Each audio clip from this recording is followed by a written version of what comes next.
but I do like the 2018 Optic Hollow, and I feel that that is a really good gold standard for Josh Allen. Extending, and able to find Stephon Diggs.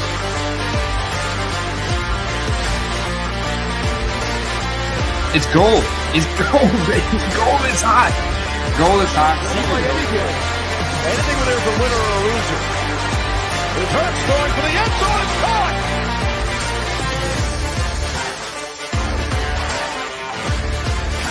And I love the 2004 Topps design right here, man. These 2004 Topps Chrome, that same rookie year as Larry Fitz.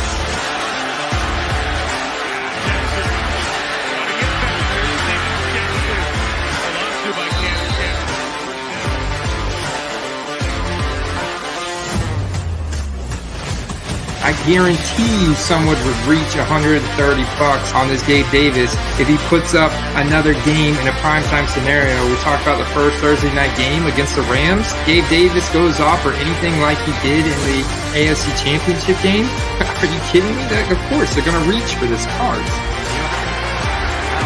Fires it into wide open. Remarkable. Touchdown, Buffalo.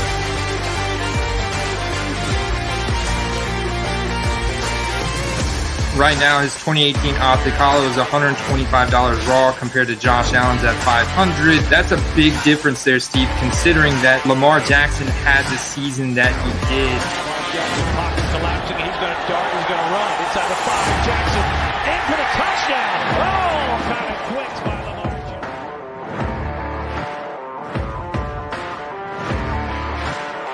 I know that that's your boy, so I had to share it. Heck yeah, man. The Mississippi mustache, dude. I'm going to be looking for him in like the 20th round of this draft. Bushu with time, directing traffic. Now fires middle of the field. First down, Jacksonville.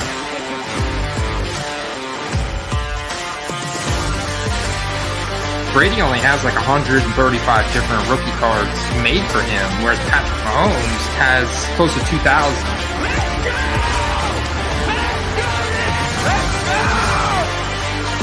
He throws this ball from his shoestring around the guy. That's unreal.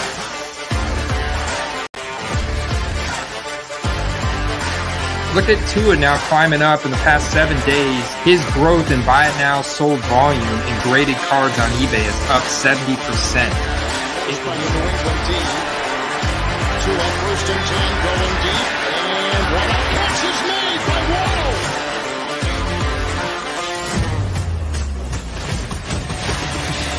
And with Rookie Ticket Auto, there's fewer cards in this set for Joe Burrow. And now he fires downfield to Jamar Chase. He's got it. Wow.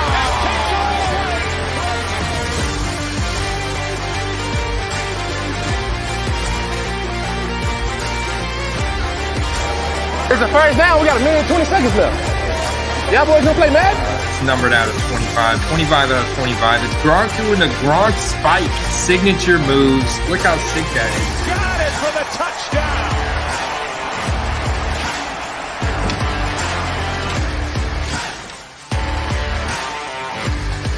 T-minus 1 minute. More juice for the gyro. Like the juice. T-minus 50 seconds. Now, at the point where we're at, it is a lot easier for new people to get up to speed really quick. T-minus 40 seconds. Let's go. That's a W. That's E1. That's E1. That's a W. How many people want to eat a W tonight? T-minus 30 seconds. Tyreek Hill taking over our camera. I think there may be a penalty for excessive celebration, but you know what? I'm going to let that one slide. T-minus 20 seconds. That's what I'm talking about. Now you having some fun. 10, 9, 8, 7, 6, 5, Take a deep 4, breath. 3, This is it right 2, here. 1, 0. Let's dig in. Welcome back to the Football Card Quest, where we talk all things fantasy football and football card investing, collecting all day, every day. Steve, the Hitman Scaladesi is on vacation here in the Sunshine State. And so tonight I'm joined by 402 Collector, the best content director in the biz. What is going on, Brandon? I got to tell you, I have been looking forward to this all week. This is great. This is the opportunity to sit down, talk a little bit of football cards, have some fun. And this week we have a great opportunity. Andy, why don't you tell the nice people as they file in what we got going on tonight?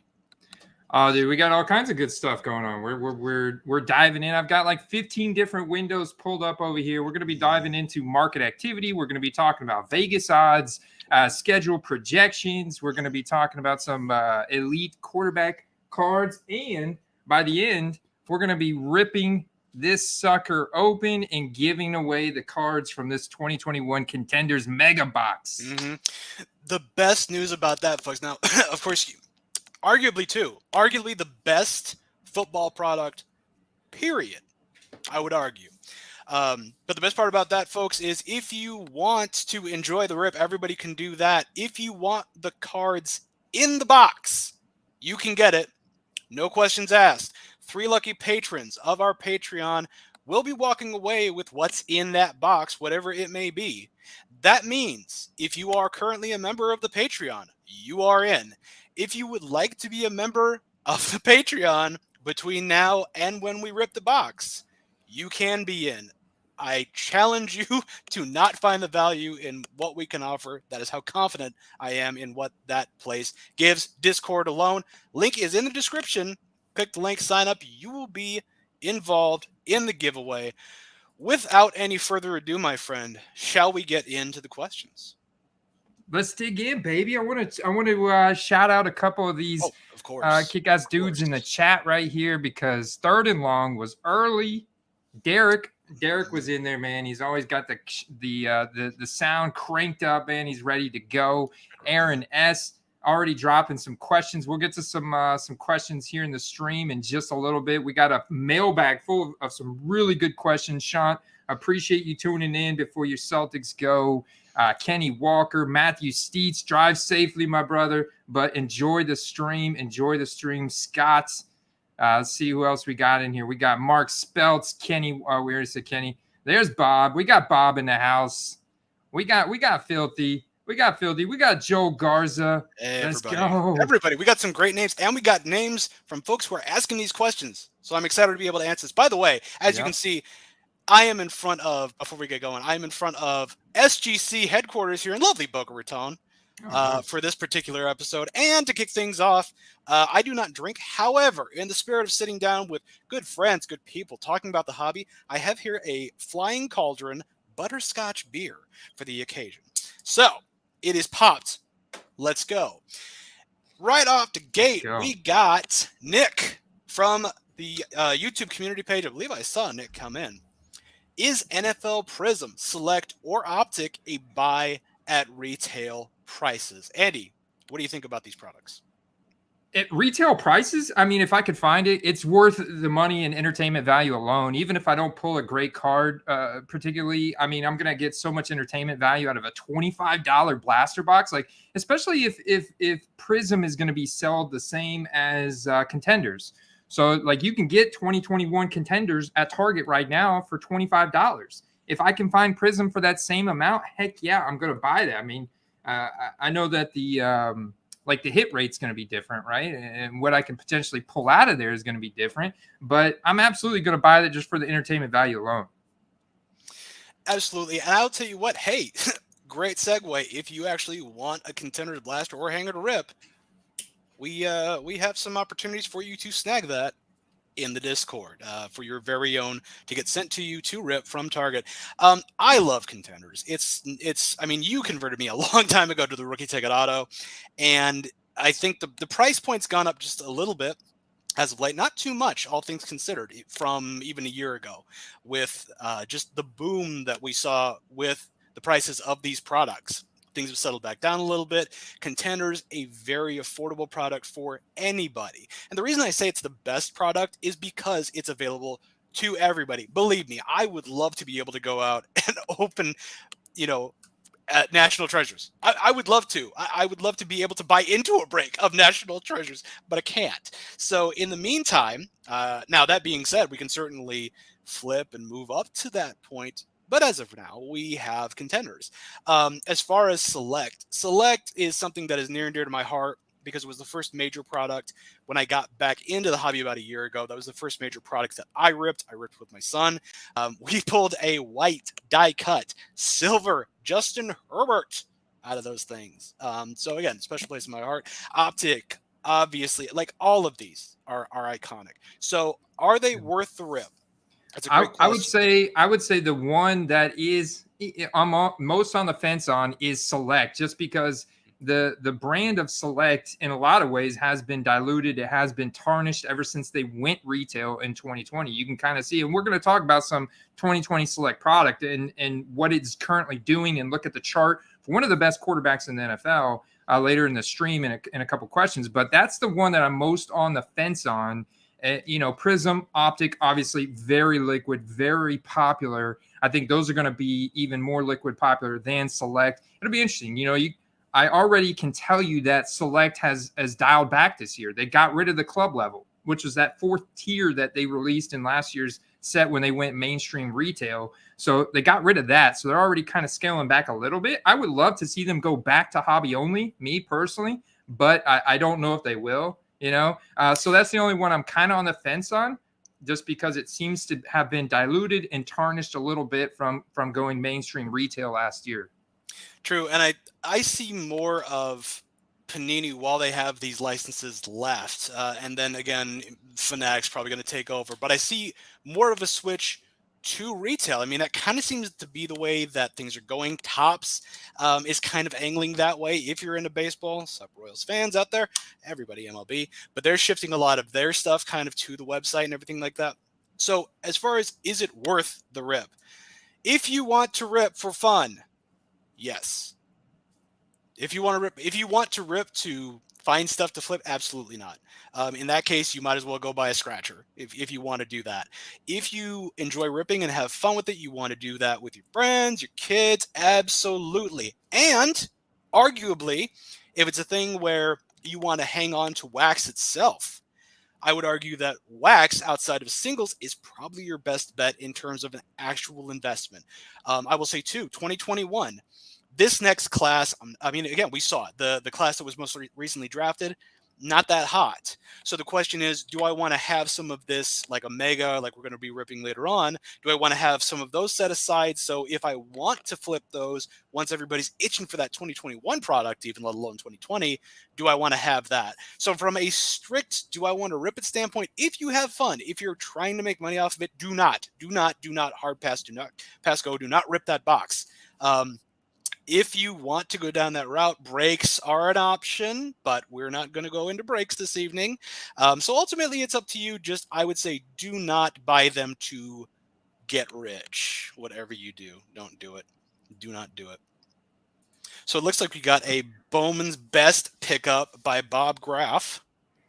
Yeah, pour some out. Little celebration for Ryan Fitzpatrick, the journeyman, man. Heck of a career. Fitzpatrick finally hangs it up today. Looks like he's going to pursue a career in broadcasting. I'd love to see the guy on TV, man. I actually thought about him because, we see these little immediate hype spikes for players that retire, especially he's just a guy. I mean, look how cool he is. I mean, it's magic. The Hobbit guy, you got to love the Hobbit guy. Look at that beard. That's a gorgeous.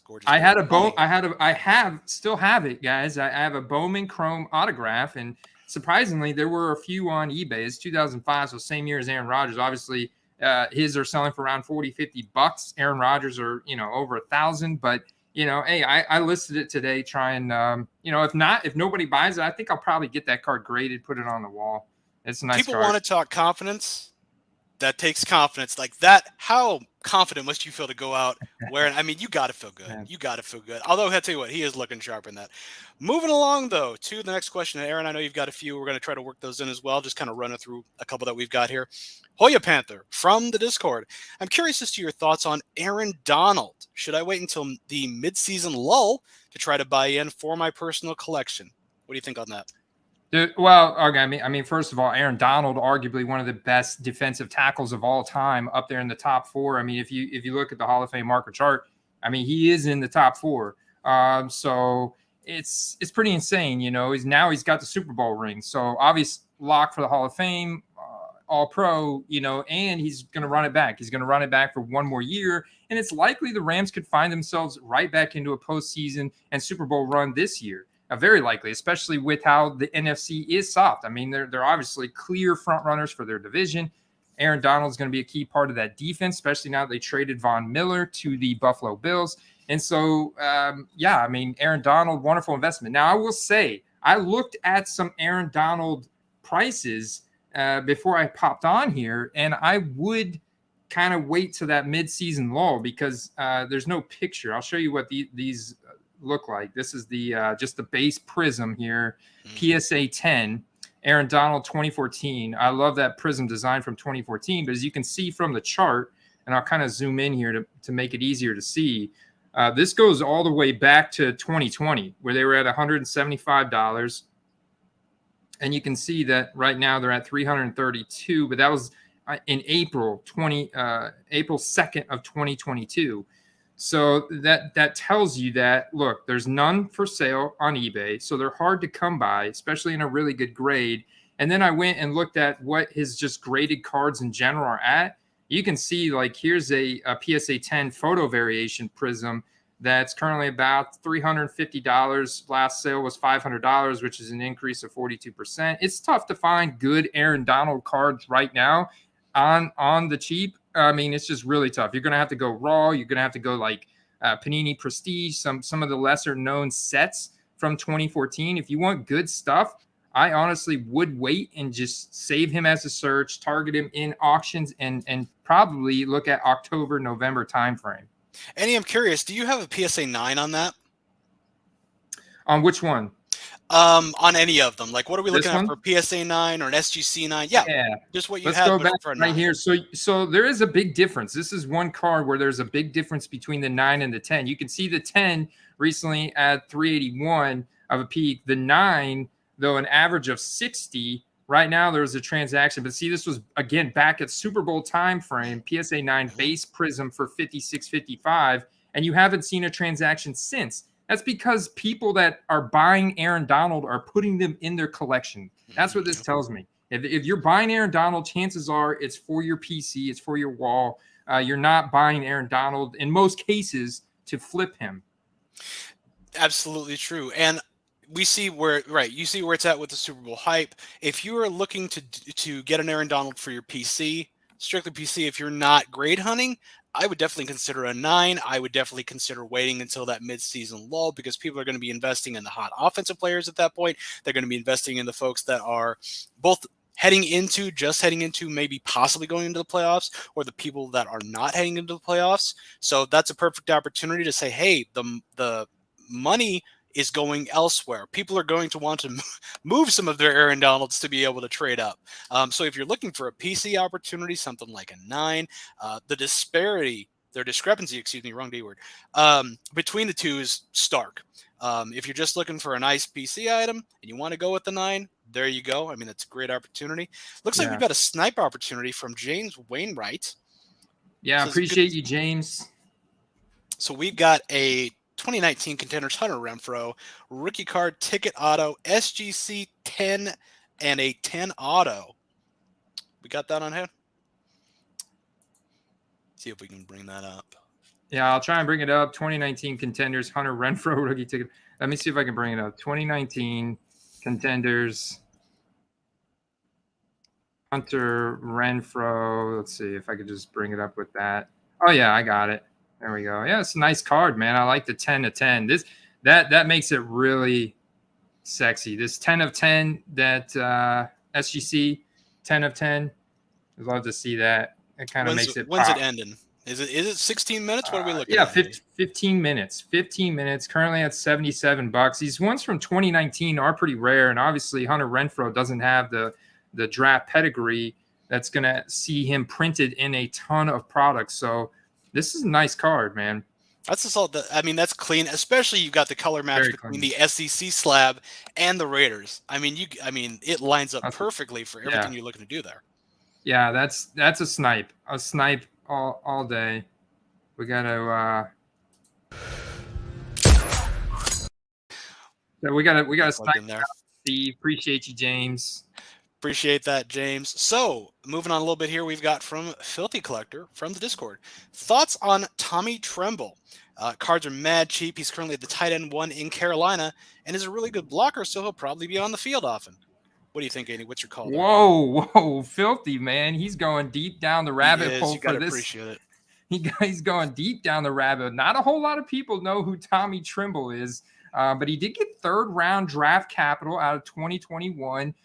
Drafted by Carolina out of Notre Dame, so pretty recognizable college. However, the guy barely put up any numbers at Notre Dame. We're talking, very minimal production: 183 receiving yards in 2019, 218 receiving yards in 2020. And I looked up his rookie cards. I'm going to share the screen with you right now. I think, in terms of dynasty athletic potential, he's not the fastest guy. 4.7 40-yard dash on his pro day. So not a ton of athleticism there. I mean, you compare his speed score to the other elite tight ends like Kelsey, Kittle, Waller, Hawkinson, even some of the guys that didn't get draft capital like a Foster Moreau, and he still doesn't stack up to them a whole lot. He's in the 55th percentile. However, you say good blocker. I like 6'3", 241. I like this stuff, but the one thing that I will just say is, yeah, you can find his product for like $5-10, rookie ticket auto, but they're not the actual card. The only thing I can find is redemptions right now, and maybe he's going to be printed in Prism or Optic, and I think that's cool. $10, super rare card. I think that's cool, but he's a stash. He's a total stash. Put it in your collection, put it on the wall or something, because the Carolina Panthers, Vegas has only got them predicted to win 5 games this year. Actually, 5.5 games is their win total right now. I mean, honestly, if he's a stash, that's what I'm saying. If he's a stash, he's 2-3 years down the road. He's kind of a guy you put on your taxi squad. You put him in your taxi squad of your investment or your collection.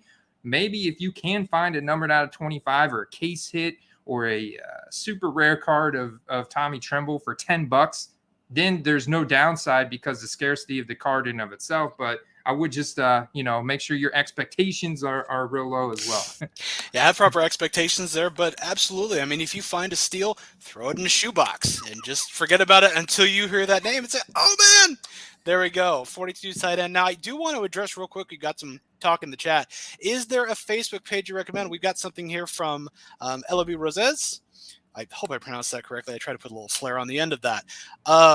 Says, just throwing a tip that I'm sure many know, but Facebook group cards have a lot of fire sales, which are close to the $1 to $5 boxes you'll see at card shows. And I got a handful of rookies for 50 cents each, including Cordell Patterson, Eric Berry, Keenan Allen, and Derwin Jones. Very true. And people wonder, hey, where can I go? Where can I go? That's great timing, because we recently opened back up and are looking to expand our Facebook page. You can go on Facebook, just search for Football Card Quest. In there, we've got a few groups that I have been on myself, have purchased a time or two. We've got some information there where you can check out some of the groups that I recommend, along with some tips and tricks to get you going there. I will give you a spoiler real quick. Do your research on this. Find people to vouch for any individual that you are buying from. Definitely be cautious. Know there are scammers out there. Check scammers groups. Again, we do have some of those groups already listed in the Facebook page. So check that on out. And just as an FYI, if you do look to join that page, there are a couple of things we do need you to agree to. Just follow the rules, so on and so forth. Want to make sure that you are not a bot. So we just want to keep quality up in that group. Appreciate it ahead of time. Coming on here, we've got JT Cards, aka is Shant. Is it Shant? I believe it's Shant. Yeah, Shant. Sean with T. Shant. Very good. Shant, the Jonathan Taylor collector extraordinaire. We were talking about Vegas just a moment ago from the Discord. Here we go. Do you have a general ranking of how you think the 32 teams will finish in the NFL in general? Do you just follow Vegas odds, or do you have a site you like to use for team stats and rankings. Something that he does every year for fantasy is look at who Vegas thinks will finish first in their division and usually target starters from those teams versus talent on bad teams that might underperform because of where they are geographically and team-wise. So, Andy, do you have a general ranking of how you think that all teams will finish in the NFL? And do you follow Vegas odds, or do you have a site you like to use for that sort of thing? Oh yeah, man. Yeah, here's my system. I'm gonna pull a Jerry Jones. I'm pull a Jerry Jones at the draft. There's my sheet, guys. And look at those notes. You love to see my it. rankings right there. No, so this is just these are the entire list of teams. Is basically my team rankings, teams I want to target, teams I want to avoid. A lot of it has to deal with fantasy. Right now, I'm playing doing a lot of best ball drafts on Underdog Fantasy. Shout out to them. Promo code Quest does give you a 100% instant deposit bonus. But no, I do use several different resources. Right? I'll from time to time look at how ESPN has teams ranked. I also definitely look at Vegas odds. Talk about win totals. I look at Vegas odds for Super Bowl odds, MVP odds. I think that is definitely a very good marker to look at, especially when you go to like Vegas Insider and you see like 5 different sports books, right? And you can see the differences and to get a consensus of where each one is at. Ultimately, one of my favorite resources is PFF.com or ProFootballFocus.com. I love to use them.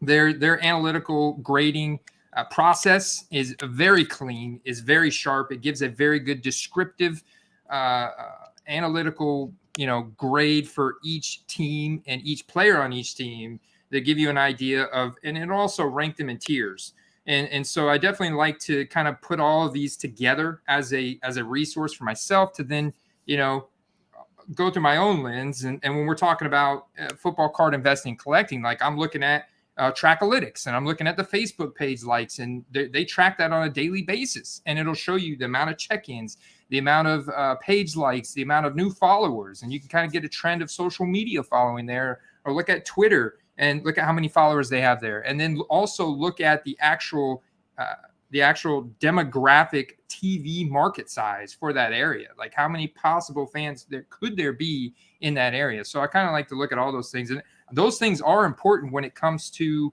football card investing collecting. You could even look at like NFLPA and look at jersey sales and the rising stars, like the guys that they're projecting to have the most memorabilia sales for this year, and use that and kind of include that into what you're looking at as well, because it's all important. It is. I see we got a couple new folks. I want to welcome Dan Wolcombe and Brett Gilbert. First time watching. We appreciate you, fam. And we've got some new folks. Again, we are doing a giveaway, ripping some 2021 NFL contenders at the end of the show. The giveaway is to all current patrons. There's a link in the description below if you would like to pop in. It is all at a scant $6. You get access to the Discord and all the fun stuff we have, and you have access quite potentially to everything in that box. That is the last plug that I'm going to be doing for that until when we get to the rip, I promise. Thank you very much. Real quick though, Dan asked, what's your favorite or best card? This is a good one because that may have changed. Andy, what's your favorite or best card? Oh man. Quick. I've got a few cards. I absolutely love, like from a fantasy perspective, I absolutely love my 2013 Topps Chrome Refractor Travis Kelce, even though it's only an SGC 8.5. Absolutely freaking love that guy. Love that card too, because it's hilarious. You can go like search online the interview that Travis Kelce did with Adam Lefkoe when he was asking him about when he took that picture for that card. It's a really good story. So that's definitely one of my favorite ones. Obviously, my 1986 Steve Young rookie that I've had since I was a kid, that's been preserved all these years and sent off to SGC, get graded. That's one of my favorite ones. It's hard for me to pick one card. But you got it. Really, you have to. We had this conversation in the Discord too. Everything's going away. You got to pick one. Everything else is out the door. Which one is it? Quick. Well, this gold medallion is nice because gold is a hobby favorite, and I put it right down like where I look at it every day because it's just such a cool card. It reminds me of growing up, and I love Derek Brooks, one of my favorite players, and that's a gold medallion. So I don't know. Yeah, man. I'll say that one for now. Fair point. because we could be here all night doing this. We could be, and we got stuff to do. Now, my favorite football card that I had is actually a 2012 Levante David rookie out of Prism. The reason I say that is I have kind of a connection to Levante. I can go into that a little bit later or elsewhere, but it is also numbered out of 99. It's my first chase card, and I recently had it sent in along with a Levante David rookie ticket auto to SGC. Yeah. So I've got them nice and slabbed up. They are not around here. Trust me, I'd have to like move stuff around, and I don't want to do that. No offense. That's what else you got there? Oh, this is my Fitzpatrick. Oh, okay. Well, there you go. Very shout out to our guy Fitzmagic for the retirement. Just had that back there. Very appropriate. Moving along here. Oh yeah. We were saying general ranking of. Oh yeah, you were talking about that. Sorry, you got PFF. My bad. Moving on. From Third and Long, I know you're out there. See you all the time. From the QuestCast episode 34 video, I believe I put a link to that in the description. Have you ever bought a graded card? Specifically, they said from PSA, for an investment or flip, only to see that card's value fall, but believed in it so much, you bought another one to bring down the acquisition cost of the first purchase of the card. So if I read that correctly, have you ever bought a card, but the value went down, but you believed in it, so you doubled down on it? Well, it wasn't graded, but it was one of my bigger purchases when I got in. And I wasn't sure if it was going to pan out because at first, like I would see more listed. So it was the summer of 2020, right? And I knew going through my process, like Dak Prescott's got to be a home run, But I was spending $100 on a raw base Prism, 2016 Prism for Dak Prescott. And, I bought one and then I was like, I kept seeing these listings pop up. I'm like, all right, I'm going to double down because the value actually went down. Like the first one I bought was 100. The second one I bought was 80, and I was getting nervous. Like, oh man, are these going down? Is this good?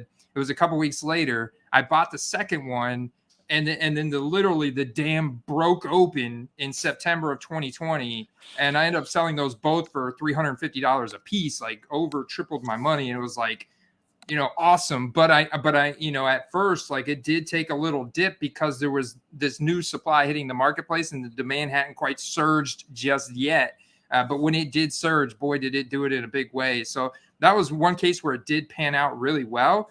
Another example where it didn't pan out at all is terrible. And I'm, in fact, still holding these PSA 9 slabs is Daniel Jones heading into 2021 last year. I'm hoping that maybe, the fact they didn't exercise a fifth-year option this year and them drafting Evan Neal, maybe Saquon's fully healthy and they get the Galladay healthy with the new coaching across the board. Maybe he can get his act together. Maybe he can turn around a little bit, maybe flash out of the gate. And I can flip those, at least break even on those. But he is one guy where I doubled down, did the same thing, but it didn't pan out. Still holding those. Plus, it was PSA 9s. I did sell the BGS 9.5 Daniel Jones Select Silver that I bought for a profit, but the PSA 9 base optics and the PSA 9 base Prisms, they're still holding them. Now, I have never bought graded stuff that I doubled down on, but I will say there was definitely a player that I felt good about, and kinda, and I'm admittedly a little bit biased on this one, Laviska Shenault. And I don't know what's going to happen with him. However, I will say that my first encounter with Laviska up close and personal was when he was catching a game-winning touchdown in the end zone that I was standing near to beat Nebraska with the Colorado Buffaloes. And upon that moment, I said, wow, this guy might have a career. I don't necessarily know that he's in the best spot right now. That's probably a thing where I'm just, again, might throw it in a shoebox, and if it happens, it happens. But I did buy a few. I don't know that I will buy any more. That's kind of a thing where, hey, if he pops off, has a great game with Trevor Lawrence, just happens to, cool. All right, well, yeah, I guess it's time.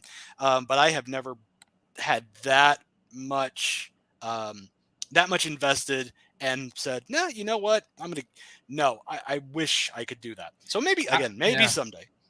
He's an interesting guy because he could literally fall as deep down this year as wide receiver 3-4, unfortunately. Yeah. But he could have some serious boom games as well, man.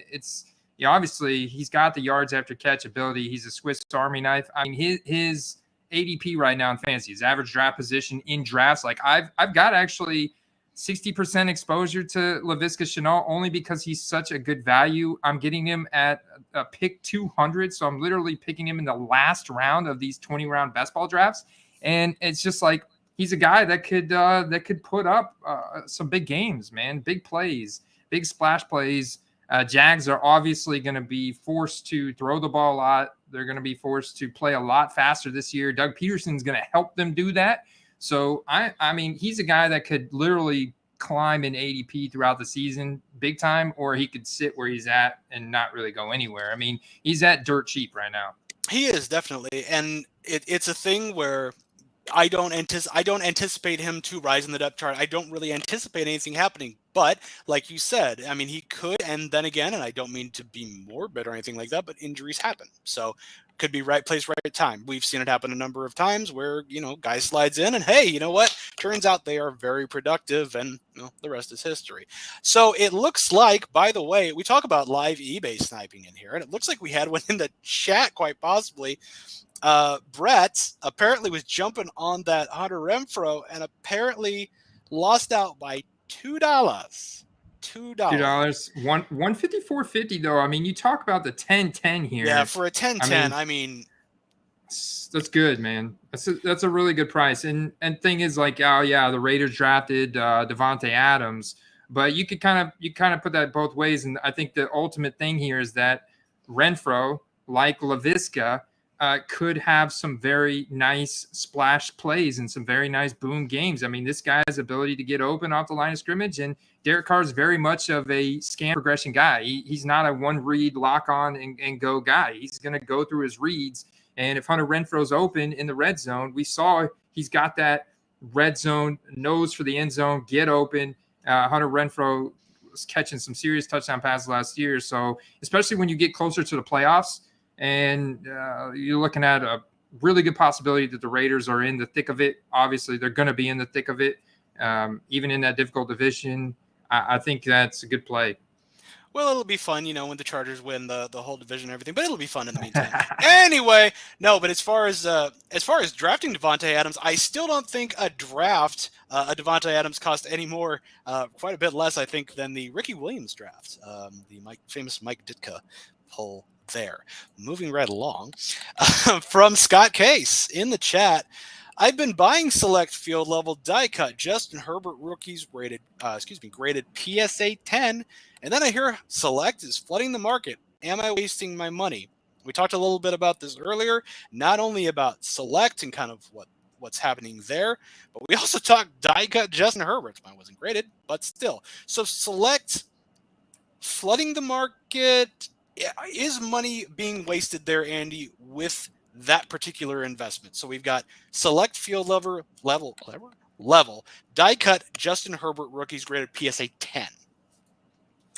Yeah, so I mean, this is a very challenging, somewhat complex topic because it's very fluid. There's a lot of different variations for select 2020 select, a lot of different variations for field level. But we could look at the chart here for the PSA 10. There was a transaction as recent as just 2 days ago, an auction that ended for $192.50 on the base select. And this is not the die cut. I've got that pulled up, but you can see where it's at now at $192.50. When the product was a lot newer, and when we were in a massive hype cycle around the draft of last year, look how high this card was of $1,000. And it's come back down since then to where it is at now, $192.50. So, I mean, it depends on your entry price point. That's the first thing I'm going to say. Where did you buy into this card at? So here I'm looking at a die cut orange. So here's a die cut orange. This is a PSA 9 because I have better data, a few more transactions. But here's one for $282 on 5/19. Now, if you were the guy that got in at $172.50, I'm going to say, yeah, that's not bad. But if you bought in at $282, I'm going to say, yeah, you're probably not. Chances are it's going to be hard to make money on that because it's not color match. It's not serial numbered. It's not a 10, and you bought in at a premium. And too, was also mentioning that we were kind of talking about the select product earlier, with them even cutting back on a level, knocking out the club level. Do you feel it's going to be an instance with this upcoming year that the market will be too flooded with the new product for this to be a worthwhile investment? So out of the gate, it's always, if you can buy them low, like if you were to compare the 2021 field level select, in this case, the light blue, let's just say apples for apples, you're comparing a 2021 Mac Jones light blue prism die cut, and you send it in to get graded. Maybe you pull it out of pack, you send it in to get graded, or maybe you're looking at a single of this card, graded PSA 10. If it's selling for less than this right out of the gate, then that's not a bad buy because there's such limited supply. And if you're looking to flip it and sell it immediately, you have the advantage of there being such a limited supply. But if you're waiting a year, you can see what happens to this product, because now you literally have 3,500 different Justin Herbert cards, which is going to put, you know, hundreds and hundreds and hundreds of different graded listings in the marketplace, and you're competing against those hundreds of listings. And people are going to grab, they're going to spend $500. They're more likely to gravitate to stuff like this, that's color matched, that's more rare, that's got a better grade.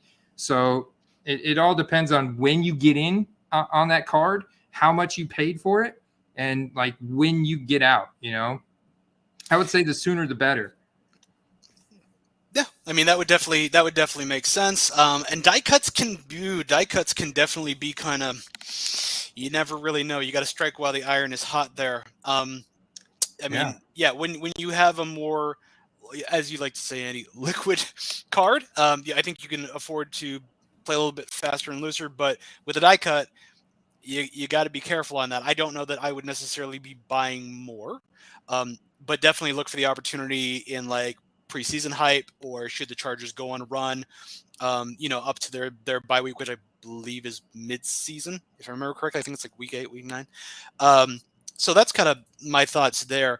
And I know we've got a lot of people on the channel in chat who are selling on eBay, who want to know, how the heck do I do this? How do I do things properly? We got a couple of opportunities to talk about that here, Andy. Reading, preaching, teaching. And this was from your 90 days of wins and fails, where you looked over the past 90 days and we talked a little bit about your sales history.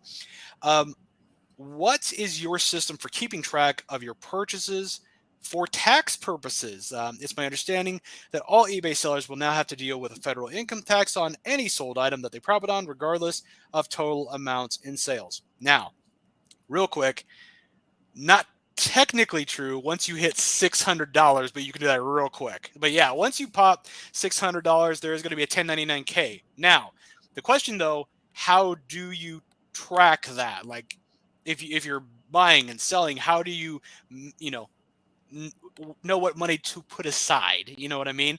I don't know about you, Andy, but I am really old school, and I am sure there is a program that can do this, and I'm just making life really difficult for myself. But I just use a spreadsheet. I just open up a spreadsheet, and I have like what the item is, how much it costs to get, whatever that may be. Maybe it didn't. Maybe somebody gave it to me. Fine. So whatever the acquisition cost is, what I sold it for, and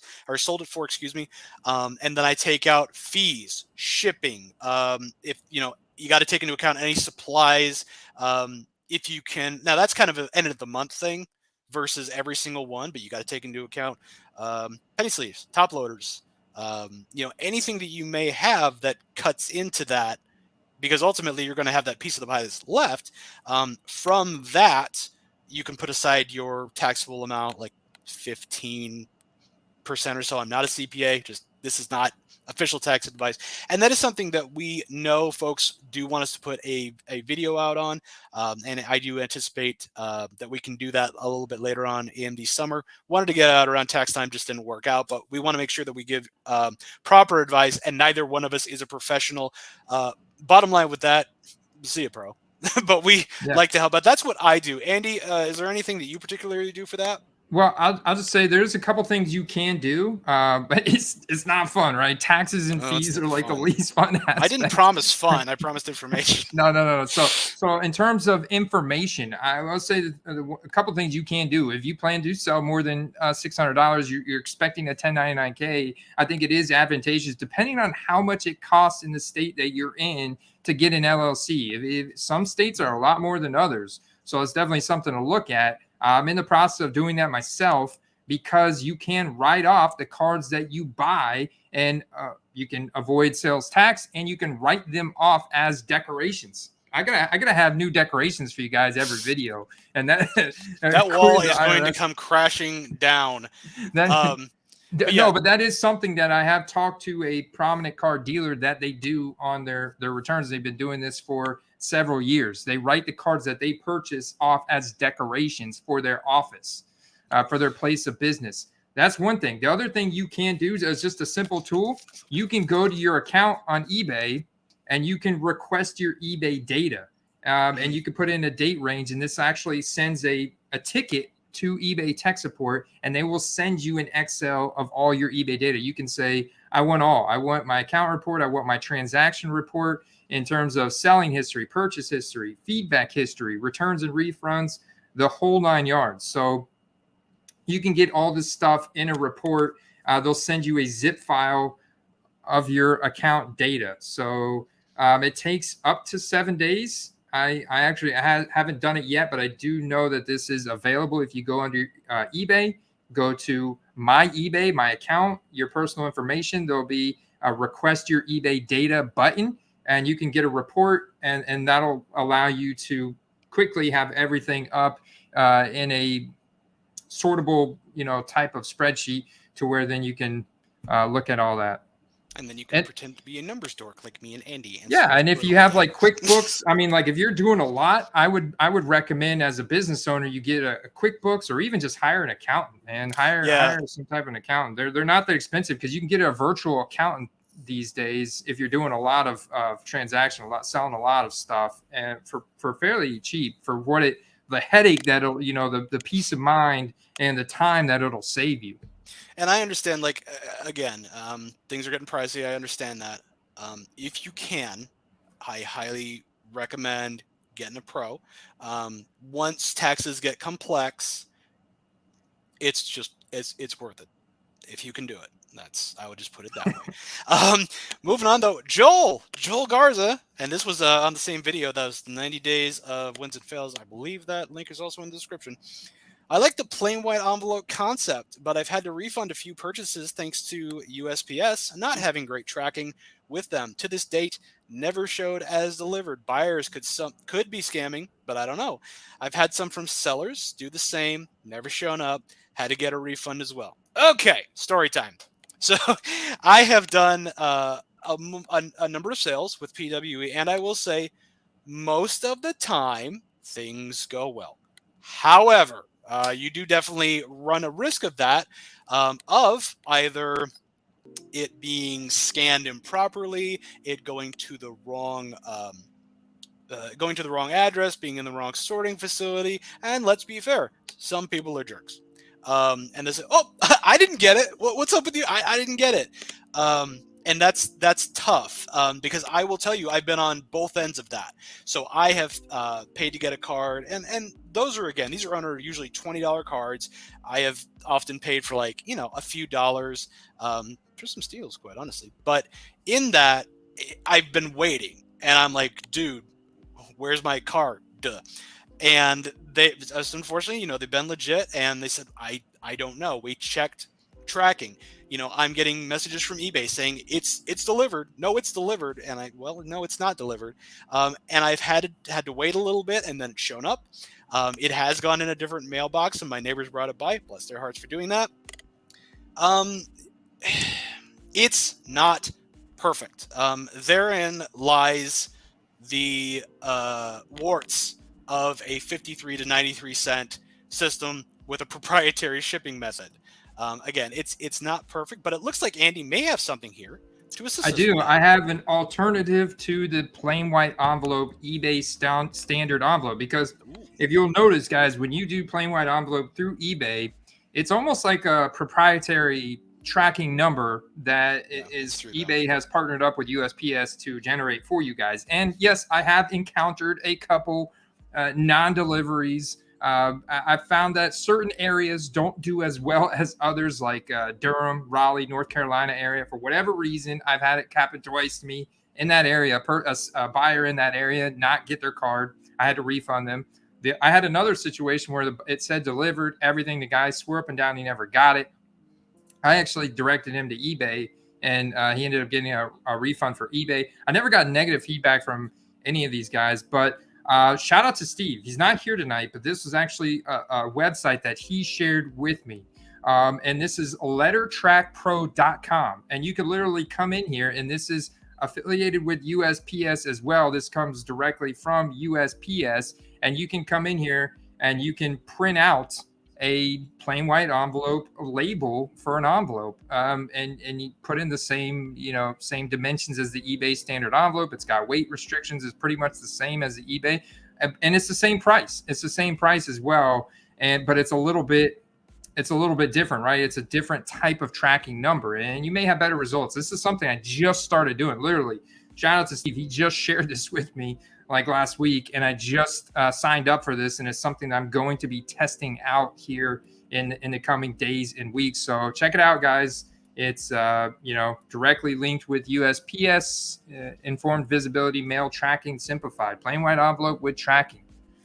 It looks like Bob Graff in the chat has some ideas for us too. Says best thing to do if you can is use only one bank account for all of your eBay transactions, only expense and payments all on your statements.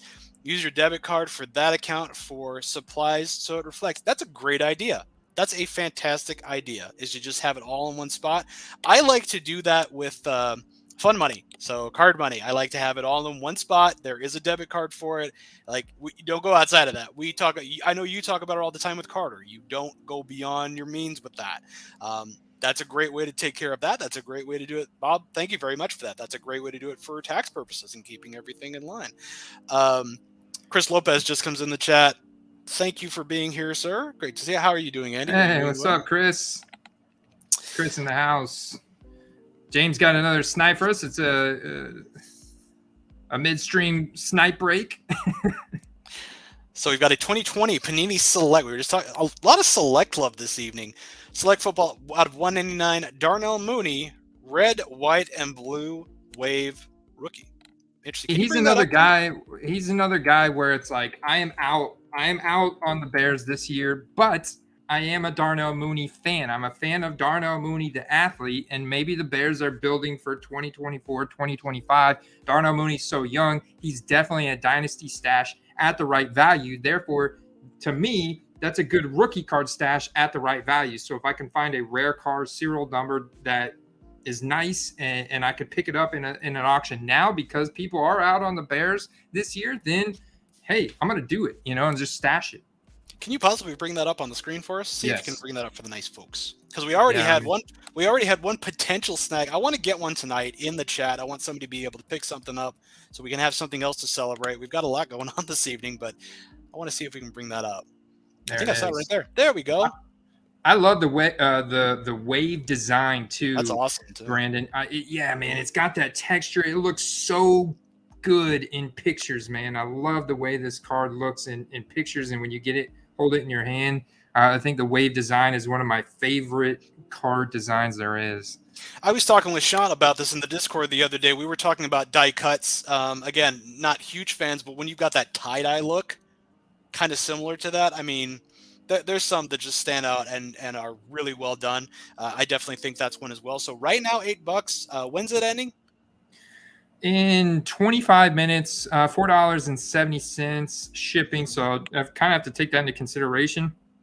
It's got 13 watchers and 8 bids. I'm guessing this is going to end around $15.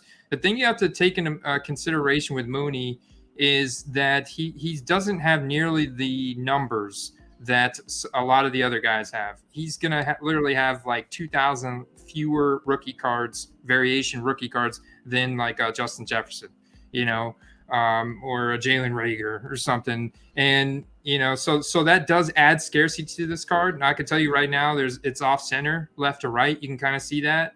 I would say $15, between $15 and $20 is not a bad price at all for this card. If you purchase that for, let's say, 15 to 20, and let's say the Bears do pop off, maybe Darnold's having a decent stretch, I mean, do you think you could definitely get that 15 to 20 back and then maybe a little bit more? Or even if there's a so-so year, basically what I'm trying to ask is, could you at least get that money back? Oh, yeah, you could get that money back. Now, the thing is, I think your peak for this card in a raw format, maybe somebody reaches $35 for it, 35, something like that, if Mooney goes off and the Bears are winning. Now, if Mooney goes off but the Bears aren't winning, that's going to hold it back. I don't see somebody maybe reaching to that $40 price point for this. But if Mooney is going off to the point of where he's becoming a household name, like Cordell Patterson was last year or something, then all of a sudden, now we can start seeing people reach $40, $50 for this card. Otherwise, he's got to be part of a winning team. That's going to be definitely important. So it's obviously he's going to be their wide receiver one. Obviously, he's a deep ball threat. Justin Fields has got an incredible deep ball, but how much time is he going to have in the backfield? How much has he matured? They've got new coaching, so a defensive-minded coach. But we don't know. We can't judge him based off that. I mean, he could be great for the team. We'll see what we get from Eberflus. But, I like Darnell Mooney, the athlete. I mean, we saw him turn Jalen Ramsey's ankles into dust in one game last year. It juked him out big time. So I like these stream, not only what like you and Steve put out there to snipe, but I'm loving these in the chat live, mid-chat snipes. I'm loving this, and I really want to see someone get that Mooney so we can celebrate that this evening. But we do have another question from Dan Riley from the YouTube community page. How do you buy sports cards on Instagram? I have a tough time figuring out how. Okay, so when it comes to Instagram, Twitter, Facebook, it's more or less very similar across platforms. Ultimately, when you find an item that you want, cool, you want that item. The person that you're dealing with, have they been vouched for? Can they be vouched for? Do they have any kind of reputation at all? If they do, great. If there are people that can step out and vouch for these individuals, great. It's one great thing I love about this community is I would happily do business with pretty much anybody who comes along, and we could definitely vouch for each other, as a lot of folks do business with each other.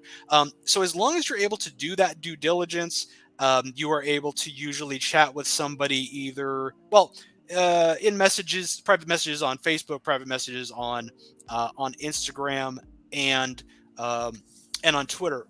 Another thing I will say too, when you pay, make sure you do it with goods and services. That gives you a level of protection.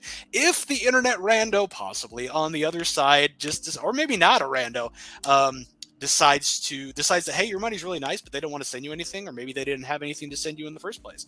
So always be sure to protect yourself. And that goes for selling as well. You can definitely sell, but just be sure to be transparent, take notes, videos, photos. I have done the video thing. Just pretend like you're coming hard in court and you want as much evidence as possible. It's one of those things where, again, it's due diligence.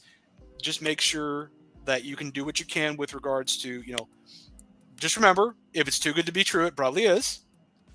Be sure to vet the person that you're buying from. Make sure you use something that's going to be able to get you a level of protection. So PayPal, don't use like Zelle, where it's just basically a bank transfer. Don't do that. You want something with some buyer protection to it. So I highly recommend PayPal. PayPal also has like a business debit card, things like that you can use if you want to keep everything with it. Screenshots too. Yes, very good. All the evidence in the world. So as far as any off eBay platform, you gotta be a bulldog in finding out what these folks are about. Don't be afraid to ask around, and don't be afraid to ask them straight up, hey, can somebody vouch for you? You don't need to be a jerk about it, but you can just ask straight up, hey, can I get some love from somebody else, from other customers who have done any business with you? If they're straight up, if they're honest with you, I love good customer service. I want to take care of you. I want to be taken care of on my end. I like to treat people how I would like to be treated. I have no problem saying, yeah, these guys can vouch for me. Or honestly, if I'm just starting, be upfront and say, well, actually, I'm not. I totally understand if you're not interested. But if you're just starting out as a seller, just be transparent. Take those screenshots. Take as many pictures as the person wants from as many angles. Just work with people. Obviously, you don't want people to get it to the point where you should be, make it a little bit extra for your effort just to get pictures and stuff to them. But, be reasonable, if nothing else there.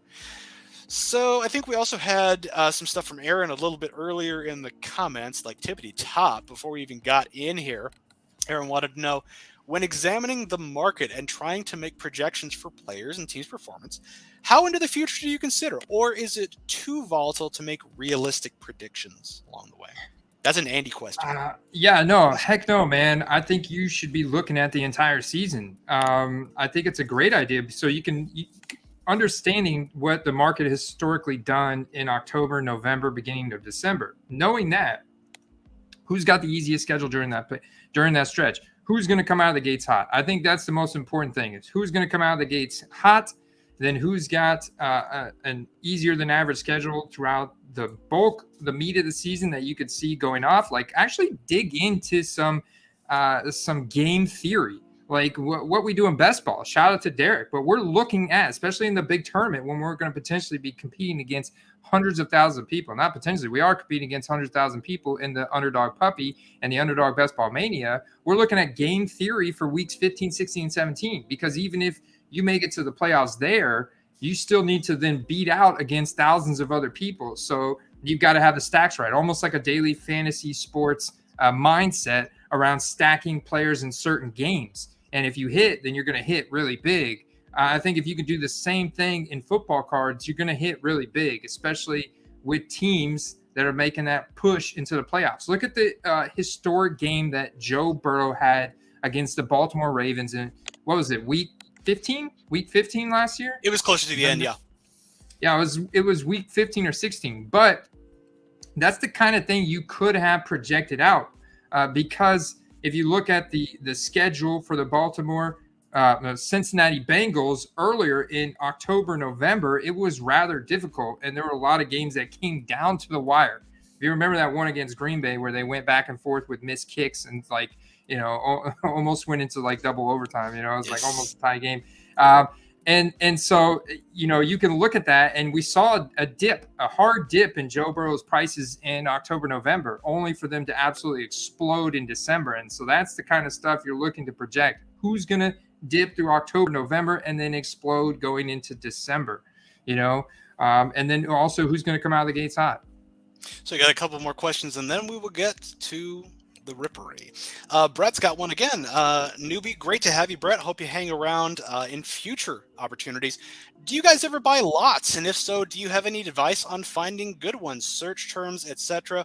I like to buy lots, and I also like to sell lots because that's a good way to move bulk base cards and lower end cards for folks who are just getting into the hobby, or folks who are buying on a budget, who have a favorite player they're PCing, or again, they're just working on a lower budget level. Maybe they're not shooting for national treasures, but maybe they've got a $50 card that they're working to flip up to.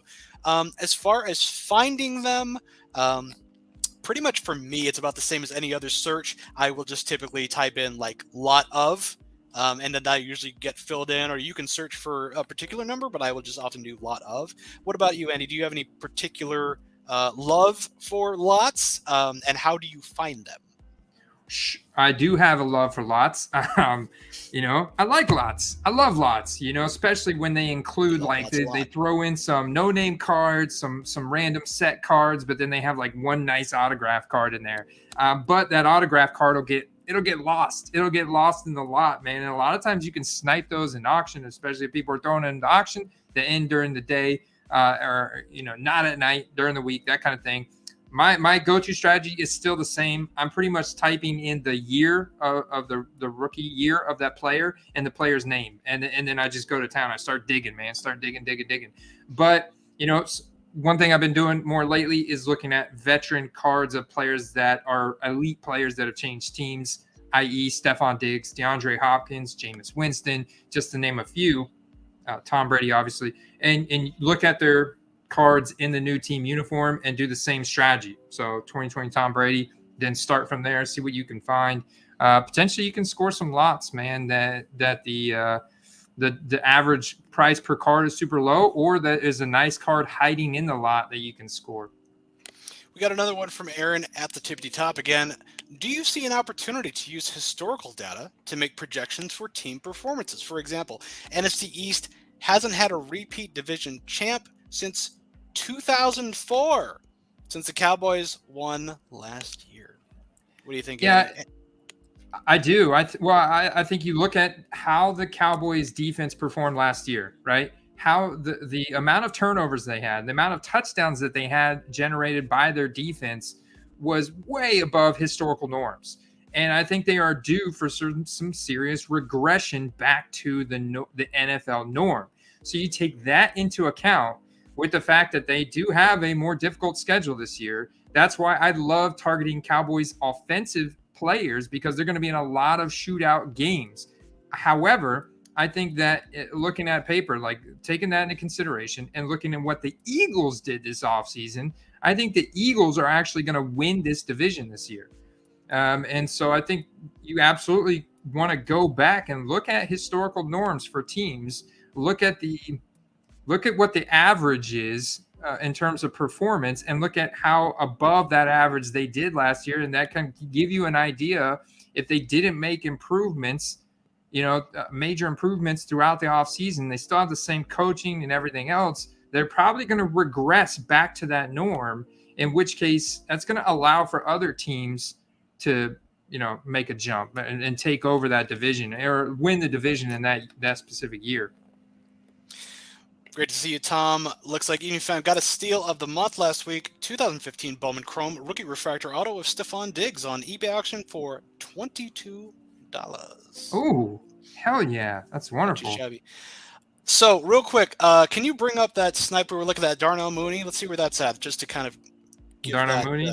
Yes, let's get an update on that. I'm curious. We got 13 minutes to go on that. Where are we at? It's at $11 right now, and 12 folks. minutes left. So right. we'll check on it after the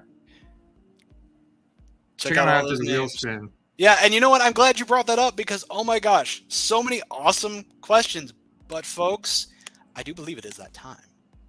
I do believe it is time to bust the box open, see what we've got, and after we do that, to find out which lucky patrons are walking away with some brand new cardboard this evening. What do you think, Andy? Yeah, so what I want to do, because there's 14 packs of cards in this Contenders Mega Box here, and we do have 50 patrons now in the football Patreon membership. And so what we do is we have two different tiers. So the base tier is called a premier tier, and typically you'll get 7 entries in with your monthly membership into the monthly giveaway. And I typically give away about $50-$60 worth in cards, sometimes more, sometimes it's typically right around that, maybe a little bit less. But so, and then the field level members get 20 entries. And so basically if you were to divide those and get a ratio, that's 1 to 3. So what I've done is I've scaled it back this month to make it simplified, so we don't have so many little tiny things on this wheel. We're going to spin this wheel, and we're going to take 12 guys. We're going to spin it 12 times. We're going to take 12 people from the Patreon. We're going to put them on a 100-yard dash race. The dash. Ooh, we're going to race them, baby. We're going to race them, and then from there, the top three, first place is going to get 4 packs, and then second place will get, first place will get 5 packs, second place will get 4 packs, and third place will get 4 packs. And just randomly picked out of the box, and then we'll stack them up randomly, and then whatever cards we pull out of them, I'll send them directly to you guys with some Quest swag, some Quest stickers. Nice, very good, very good. So let's get spinning, man. You ready to spin? I'm ready. Let's do it. Let's do it. Waiting for this. I've been looking forward to this. All right. Can you hear the sound from the wheel? I cannot hear the sound, but I'm imagining it in my head, along with all the voices. So we got Derek. Oh! Is it Derek or is it Phil? Oh, Derek Richard. Congratulations, my Derek friend. Richard. I see Derek all the time chatting it So up. we're going to go like this, and then we're just going to pop them over. It'll only take a minute, and then we'll spin again. So I removed Derek. One thing I do want to do, because it is just, let me see if I could do this. All right, share screen. Now, last time I did this, it caused an echo. So you guys let me know if you get an echo. Anybody hearing an echo? Anybody at all? And please don't mess with us. Appreciate that. Nobody's yelling yet. Let's give it a spin. So this way you can hear the wheel. There you go. I can hear the wheel now. Hopefully not too many people can hear the wheel. We have Jason Hankins. Hankins, excuse me, not Haskins. Congratulations, Jason. That in. Let's keep on keeping on. Looks like we have some discussion in the chat about potential eBay fees. What actually is going on? Looks like things are getting sorted out there. Looking forward to see what happens there. Yeah, I'm definitely going to do some further investigation on that 12.9 versus 5%. Manny, is it going to be Bob? Bob Graff, my friend. Boggy. Name in. Boggy. We're going to put Boggy. Boggy works just fine. All right. Who's next? Spin the wheel. Make a deal. Well, not really making a deal, but let's go. Jason. It's a deal to be in here. How about that? Got on a come up. Speaking about that's my man Josh. That's Josh from Instagram. He Congratulations, Josh. Yeah. By the way, speaking of social media, if you want to follow the quest, you can do so on Twitter, just like under Andy's name at FB Card Quest. Same thing on Twitter, I believe. No, is it Fantasy or is it FB Card Quest? I think on Instagram as well. Yep. You are. I thought it was. And then myself, if you want to follow me on Twitter or IG, you can do so at 402 Collector. So right under there, nice and convenient. Next up, what do we got? Spin the wheel. Enjoy the deals. Is it gonna be Corey Latham? Shout out to Late Stick. Oh, is that Late Stick? Very cool. Late Stick. Very cool. I'm learning all new names this evening. Getting on the thumbnail. I put the hair back. I feel like that's a bait and switch in of itself, so I apologize for that. Yeah, man. I'm loving the backwards hat, dude. Thank you. I shouldn't be wearing this. Right. Jason, our admin of the Facebook page. Thank you, my friend. Appreciate that. Hey, kid. Love and appreciate you making my life easier. Jason never gets selected on the wheels. That's a big Does he win. not? Well, hey, just getting into everything. the secondary race is big time. It's big time. Spewed 385. Spewed 385. Fair enough. Get him on the board. Spewed. All right. If you guys can't tell, I absolutely love doing this 100-yard race. I've found that you've been trying to shove that into pretty much everything that we've done. Andrew Fennick. Anytime I can do a 100-yard race now, I will. He's hit me up at midnight, dude. You want to? No, he's not actually, but I'm waiting for it. I'm always thinking of how we can incorporate a 100-yard race. You hate to see it, folks. That is literally Jason is an OG patron, and that is the first wheel spin hit he's had, and he's a field level member. So, and I wanted to say too, Andy, I want to take myself off of that wheel because I want folks in the chat and other folks in the Patreon. So go ahead and yank my name off of there, please. Gotcha. I want other folks to enjoy this. I'm good. Justin can't sleep because Justin eats too many tacos. No such thing. No such thing. I will not hear that heresy. Justin has tacos. All right. Yeah, I'd actually intended on. I knew you were going to ask me to remove you from this. I knew, and I had it in my head. I was like, I got to remember to. You were waiting for it. You were going to see if I slipped. Blaine York. I get it. You were seeing if I was a man of ethics, and I appreciate that, and holding me to a high standard. Playing BTY. And now you know you can do business with me, folks. Oh yeah, I vouch for him. I appreciate that. And we've got, is it gonna be? Oh, so Jeremy! cool. Bump. Shant, so close. Maybe we'll get it. I don't believe Shant is here, but we'll be watching the repeat, so fingers crossed. There we go. There we go. Final entry into the 12-man race. Who's it gonna be? Who's it gonna be? We got Andrew Perry. Andrew Perry. Andrew Perry. Bob Graff, Justin Duvernay prices creeping up, no doubt. We are very much on the Duvernay train, along with the Jalen Hurts train, the Devontae Smith. A lot of trains on the tracks. Not so much rushing, but just kind of a lot of tracks. So we've got our. We're not even gonna shuffle them. Not even gonna shuffle. No. Shuffle once. Shuffle once. Once shuffle. Yes. All right. No luck adjustment. No luck adjustment. No luck adjustment. Should I adjust? What have you been thinking about the minimum and the maximum amount of yards traveled and the seconds per rush? Just, I mean, whatever you got. I mean, just the regular stuff's fine. Just whatever the standard.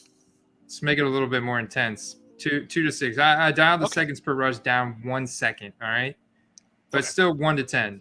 All right, ladies and gentlemen, let's see it. Ready? I'm ready. Hit it. I know they want it. Let's go. Let's go. Let's go. Good luck. Go. Oh, Justin has tacos off to a hot start, man. Out the gate. You see what happens when you have many tacos, not just Taco Tuesday. Every day is Taco Tuesday. Dude, J Kid. He's in second. Oh, dude, he's pulling in first. He's almost at the 30. But no, dude, watch out for Derek, man. Derek's got some juice. He's been doing so many underdog drafts and drinking Red Bulls, dude. He is juiced up there. Oh, but he's sliding back. Folks, we got Andrew. We got Andrew in the back. Oh, but he's coming up here. You hate to see them laying back like that. Okay. He's a contender. Oh, Justin has tacos. Just made a nice push there. I'm telling you. Blaine's just crossing the 50. Watch out for Boggy up here at the top, though, man. Boggy at the top is neck and neck with Justin. Slow and steady. That's Big Ten rushing attack right there. Come on, Jason. Oh, there's a big rush from Jason, but he's still in the middle of the pack. He's going to need a couple more big rushes here at the end. Looks like Justin's going to get it. Oh, Jeremy's picking up some slack here at the end.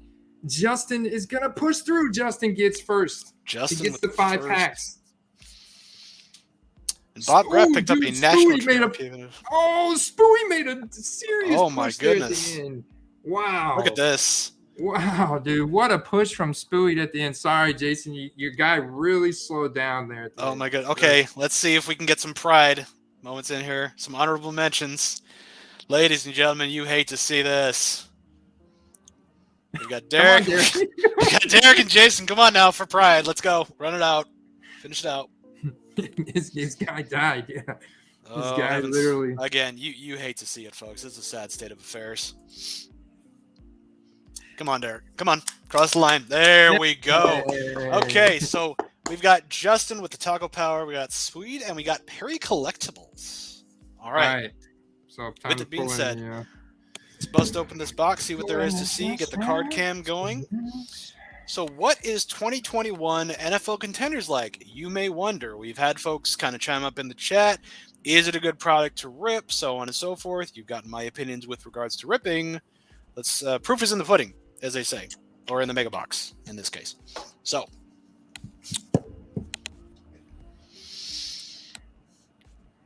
are we getting the card cam set up there? Yeah, give me a second. It's web interface. I thought I had already sent the link to myself, but that's maybe all right. So again, real quick, folks, touching back on again buying and selling off of eBay. I know it can seem intimidating, definitely, because I mean, especially on social media, there's so much information out there. But that's why I often say, if you are curious, like, who do folks you trust buy from? That's a great opportunity. So you don't necessarily just have to go out. You can ask, hey, who should I be buying from? There's quite a few folks that I follow on Twitter.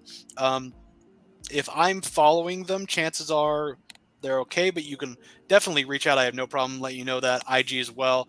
There's a number of folks in the Quest that follow each other. Happy to vouch there as well. So don't be afraid. Just do your research. That's kind of how I go into the buying and selling world when it comes to the Quest. It's just do your due diligence. Lean on your fellow Quest mate. I don't know. Trailblazer, I think we did. Okay, the glove's out. It's official. There we go. Yeah, man, you didn't know we're pulling Mac Jones. We're pulling Mac Jones. And by the way, it is the top of the auto. hour, so I'm curious what happened with that Mooney card. If anybody in here Let's see. said The Mooney? anything. Yes, that Mooney. The Mooney. By the way, I will point out before we even bust this thing open that I forget what is it? Sorry to interrupt you. Ended for $12.50.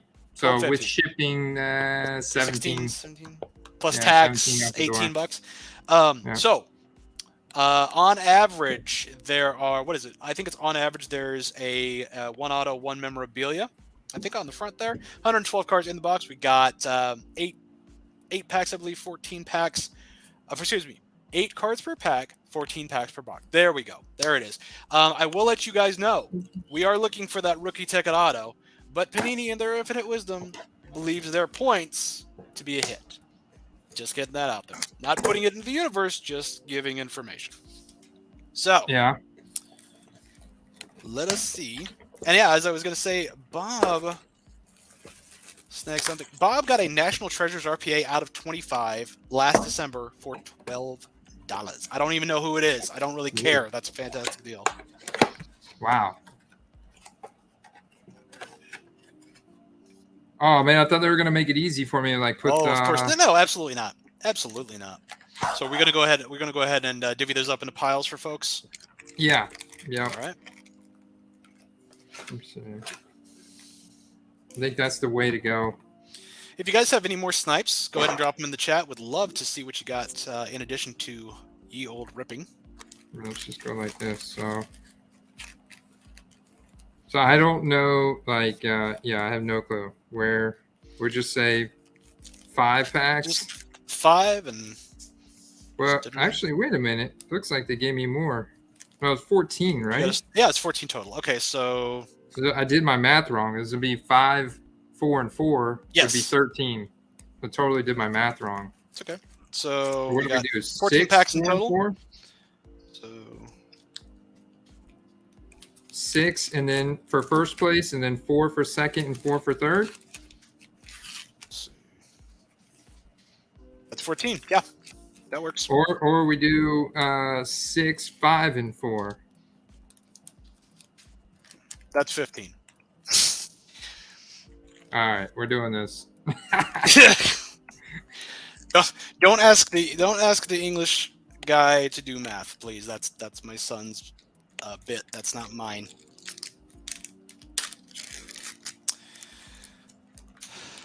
LOB promoting sales in here. I mean, you can, but I don't know how much traction you're going to get on it. Promoting.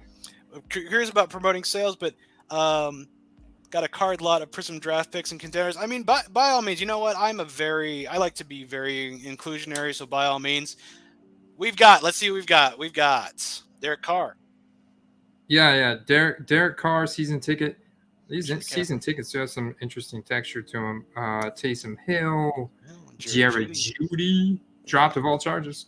DK Metcalf, DJ Chark, DeAndre Hopkins, and a playoff ticket. Was that Javonte? Or no, it's Terrell Davis.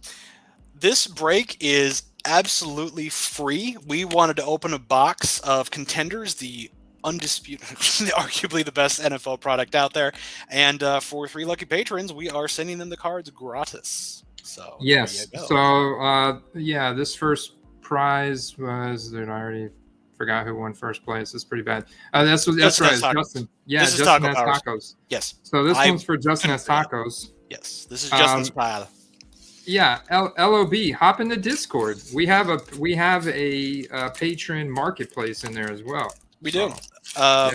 We'd love to have you in there again if you're interested. I know we've pimped that a lot this evening, but it is in the description if you'd like to pop over there. Let's see what we got here. Got Tua.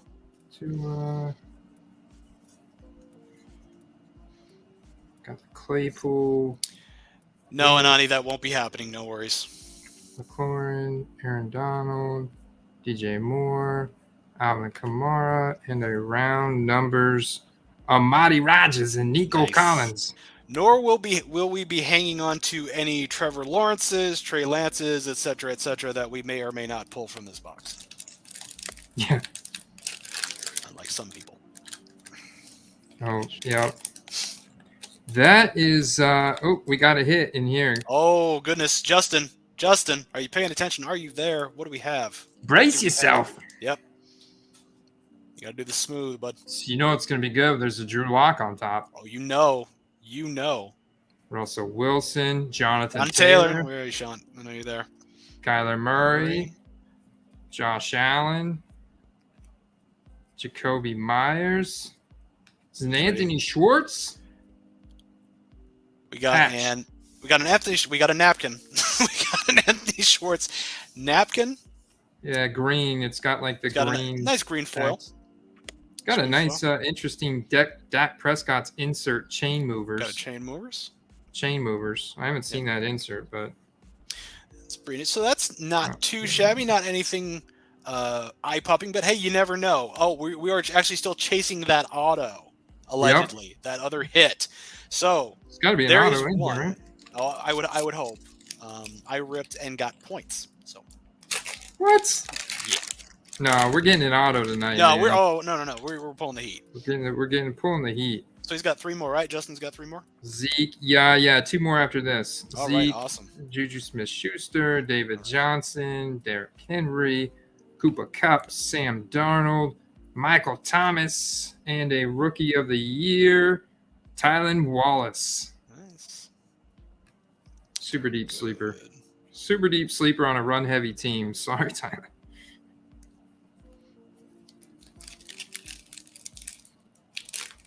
These packs are a lot easier to just rip open at the seam than it was a lot easier than last time. Was it the Bowman that you had some issues with there? Yeah. Bowman University, man, that product. Whew.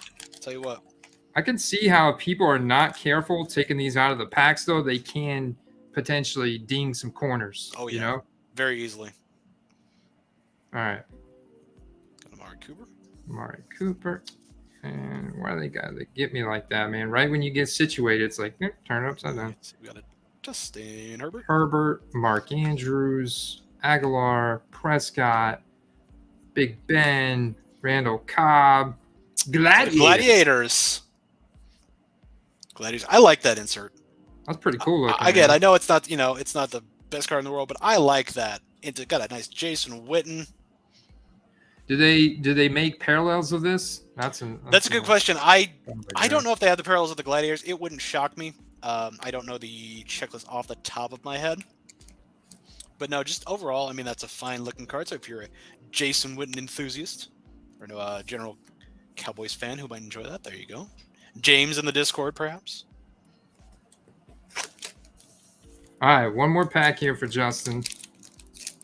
Oh, Scott had a question. How much is the Patreon? It is $6. And you can get in. Yes, $6. Get opportunities like this, and he does giveaways at the end of every month, amongst all the other wonderful things that you will find there. Yeah, a lot of times I mix it up between sealed product. I happen to get this from a man here. But, sometimes sealed product, sometimes a combination of sealed product. I've given away a PSA 10 Gardner Minshew rookie card before. We sent out some 2020 products this past month as well. A.J. Brown, Matthew Stafford, Tre'Davious White, Damian Harris, Mike Evans, Tyrann Mathieu. Now on the Saints, Marquise Brown. Ooh, and then Matt Ryan. Mr. Matt Ryan in his old colors. His old colors. See, that's the thing we're going to be looking for in 2022. Hopefully they can print the uniforms in time. But that's Justin's stack right there. Let me put this to the side. So Aaron's asking, don't have Instagram. I just joined. Here we go. Just joined that Facebook group you recommend. I can find you through that. Yeah. You should be able to find both of us and pretty much, everybody who joined. Once you get okayed into the group, you'll be able to find pretty much whom over there. You can certainly ask, and we'll be happy to help you out. That's for Justin. All right. Is this just? I'm sorry. Is this Justin's last pack, or oh no, we got Justin's No, packs? this These is- are. Yeah, this is Spooied. This is Spooied. All right. See, we got to find that auto. Got to find that auto.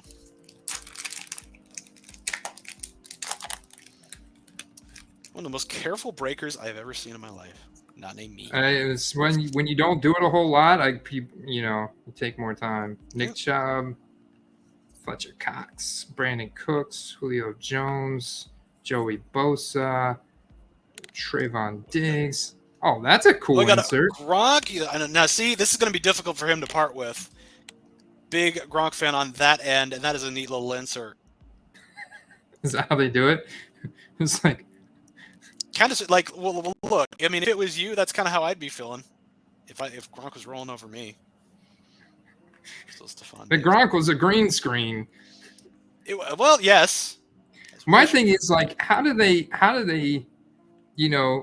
trick people? Like, I mean, what the audacity to think that you could steal a card from and you're ripping in front of, I presume, if you're breaking stuff like high-end product and you're people, like a lot of people are watching you and they're paying money, and ideally there's a decent setup with 2 or 3 cameras where it's very obvious what's happening, and then some people are just shady and are not good with their sleight of hand efforts. We'll just do that. A lot of people have gone into it, and we'll just put it at that.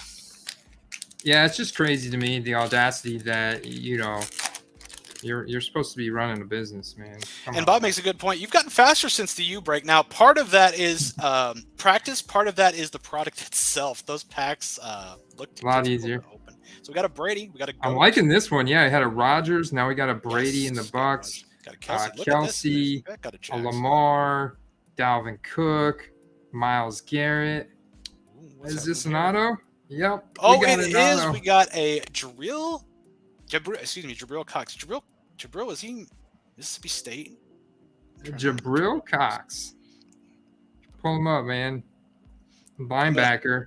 Can't believe I don't. No, Jabril. LSU. LSU. See, Carter's gonna smack me. I knew it was. He's gonna smack you, SEC. man. He's gonna smack you. Yep, Jabril Cox was drafted in 4th round out of Kansas City, Missouri. Jabril Cox. Yeah, it says he excelled at every level he's played, dominating the competition at FCS North Dakota State before testing his chops in the SEC with LSU. The linebacker got his first taste of NFL action against the Pittsburgh Steelers in the 2021 preseason and continued thriving. He tallied a team best 5 tackles and looked the part of a future Cowboys starter. There you go.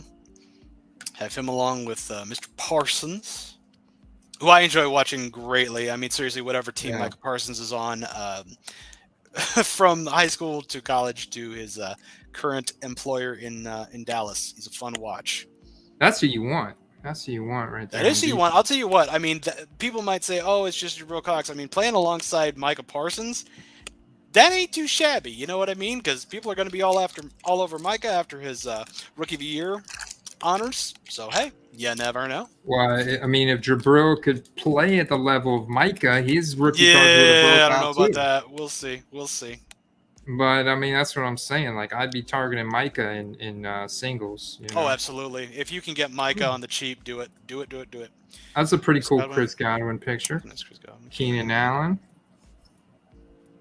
Corey Davis, T-Hawk, Nick Bosa. Got a rookie Got a card here. Got a supernatural Zach Wilson. There you go. Hype is real for Zach. And it doesn't really seem to be teetering. I mean, it's teetering a little bit, but it's not actually plummeting. It's been pretty straight. I think it might head that way again heading into the preseason, and we'll see with Zach. I don't know. Oh, he's gonna have hype. He's gonna get. Oh, he's bad gonna have hype. I just don't know what's gonna happen as it actually moves in. I can't think that's sustained, but yeah. For him to sustain it, it's gonna be challenging. But see, the thing is, he flashed really well with some deep passes last year. So I'm really interested to see how dominant Garrett Wilson can step out, and Ooh. you know, Corey Davis healthy, Elijah Moore healthy, and then you put Breece Hall back there. You know, how much is that gonna help? The offensive line looks above average. Hayden Hurst, Kirk Cousins. Yeah, I like the supernatural insert. There's some nice inserts in this product. What do we got here? Ooh. Oh, snap! Is that who I think it is? It is, We got man. a Trey Lance green foil. My goodness, we were talking about a hit. It's not an auto, but Nice little patch. I gotta say that is that the hit? Is that it? I gotta say that's it. I gotta say that's now, I've been very careful with this card, and you can Good. kind of see already that there's a little bit of whitening. yeah, just like it's hard to here. Let me put my hand behind it. It's Kind of you a can bend. see yeah, man, you can see a little bit of a bend already on that fat corner. Yeah, I will say there also with this product there have been accounts of whitening. I'm not sure if that's gotten any better. But initially, yeah, there was some real quality control issues with just whitening on the corners and things like that, resulting in some trimming. That was very easy. We actually talked about this a little bit because you see that little QR code and everything on the end. It's real difficult to trim that and not be able to go back and be like, oh, okay, fam. So I got one of those fat top loaders over here, real quick. I'm gonna throw it in a fat top loader. Gotta get the chunky top loader. Yeah, unfortunately, the top loader is somewhat like tarnished from a previous eBay seller, but there we go. You hate to see that Scotch tape again. You hate to see it. Yeah, you do. All right, that was it for Spooey. So I mean, Spooey made out on that set of packs right there. Indeed, that was solid. But no doubt, we're going to get... I have no doubt. There's good, positive energy in this chat, in this room. Everything's feeling good. Surely there's going to get one that just slipped through. I know we got something in there.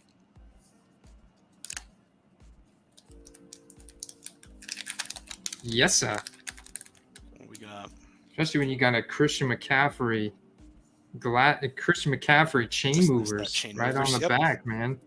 I'm doing this. I was doing the back card first this time. Good luck. Gronk, A-Rob, Galladay, Swift, Kittle, Mahomey, Ridley. All right.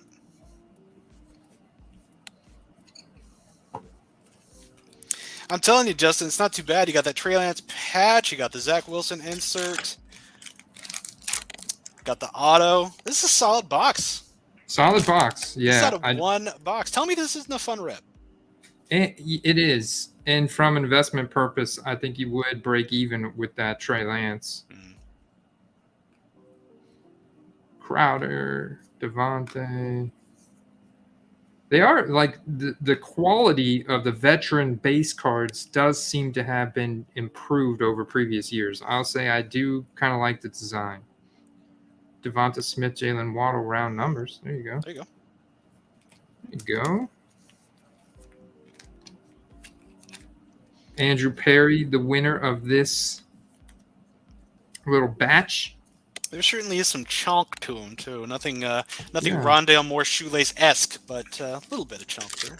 I'm excited to potentially get our hands on some Prism. We're oh hoping my to break a goodness. hobby box on that. We are looking for one more participant, one more slot to fill in that 2021 hobby box break, and then we'll be full, man. We'll be ordering that and breaking that. Jared Goff, Jimmy G, Lavishka, Matt Ryan, Mike Gesicki, T. Higgins, Marcus May, Larry Johnson. Woo, throwback. These little power cards are pretty cool. The way they do the text, it reminds me of what's that? Corn Puffs, the cereal Corn Puffs. You know? Yeah. Oh, I do enjoy me some corn. I actually had some Cocoa Pebbles before I came on here because I am an adult and I can do that kind of thing. So there you go. No, corn pops. Corn pops. Yeah, no, I remember when I was growing up. They were tasty. They just had a little bit of honey on the back end. They weren't Kicks. Y'all remember Kicks? Is that before your time? I remember Kicks. Okay, there we go. You remember when Kicks did they get like some fruit shapes in there at some point? Anyway, we're getting way off the rails. So what else we got here? Chase Young. Chase Young. That's a shame. Mack, Daniel. Daniel Jones, Von Miller. Dude, they still got him in the Denver Broncos uniform. Yeah. You can kind of see some of that whitening on the Tyler edge there, Lockett, too, on that one. James Robinson, and a You got Tua. an MVP Tua. He was not contending for the MVP, by the Not way. not yet, right? I already sold off my Tuas. Make of that what you will, but you never know. That's it. So that's Andrew Perry's stack right there. That's Andrew Perry's. Oh, wow. And folks, we've got yet another potential snipe opportunity from James. James has been on the ball this evening. James always on the ball, man. 14 minutes. Good luck finding comps for this. Didn't see anything. $47 now. Jameis Winston, Marcus Mariota out of 10. Dual rookie auto patch from 2015. Tops Fire. $47. A lot going on there. $47. Jameis Winston, Marcus Mariota out of 10. Dual rookie patch auto. 2015. Tops Fire. It's Tops Fire. It is fire. It is indeed fire. Pulling up a snipe. Yep. If you get the opportunity to pull that one up, again, 14 minutes, I believe that's ending. I mean, that's terrible. So about 9:35, 9:40 here in Central Standard Time. So There we go. Yeah, interesting enough, talking about Prism very quickly. First of the line actually started out at 2.5K. The reverse Dutch auction, which I think is the dumbest way to sell that kind of product, but that's neither here nor there right now. It went from 2.5K to under 1.5. Folks were actually getting it for $1,496 for first off the line. Hobby will be dropping tomorrow, so on the 3rd of June. I could honestly, Andy, I could see that dropping below 1,000. Just with the performance of first off the line, a lot of folks, well, this, and my personal opinion could be totally wrong, but with just, it seems like, now, of course, there's hype around Prism. In your recent video, you talked about it, but it seems like a lot of folks are throwing a lot of negativity at it, and just based on money that is going elsewhere right now, what's available for cards, I mean, that makes sense. That makes sense that it could, I think it definitely slips, obviously, below first off the line. It would not shock me. I'm not saying it will go under 1,000, but it would not shock me. James says, I went to one of the top card stores in South Florida, talking with the owner about 2020 cards. His response was 2020 or 2022 cards. His response was 2020 was going to heat up even more, and when Seals Wax Reds up for 2020, 2021 contenders. You know what? I heard the exact same thing today. I was talking with somebody who had a few megas, like we just ripped. I think we talked about it a little bit earlier. Just going to hang on to those until later in the season. And yeah, I mean, the product that is coming out for 2022 is not going to have the heat that 2021 or of course 2020 did. I mean, obviously some finds, but if you want to rip something with a larger amount of hits, again, that box, that box was pretty solid. That was just standard retail. I want to say that was $45 for that mega, something like that. I don't know, 45 to 50, something like that. But as far as where megas are at, it's pretty good rip. What do you think, Annie? I do. I think it was a pretty good rip, man. It was a fun rip. I think the price point's pretty good. The entertainment value. Now, I do see how, the hit rate, especially on card rookie ticket autos, is low. So I'm personally probably going to stick with the singles. Don't blame me.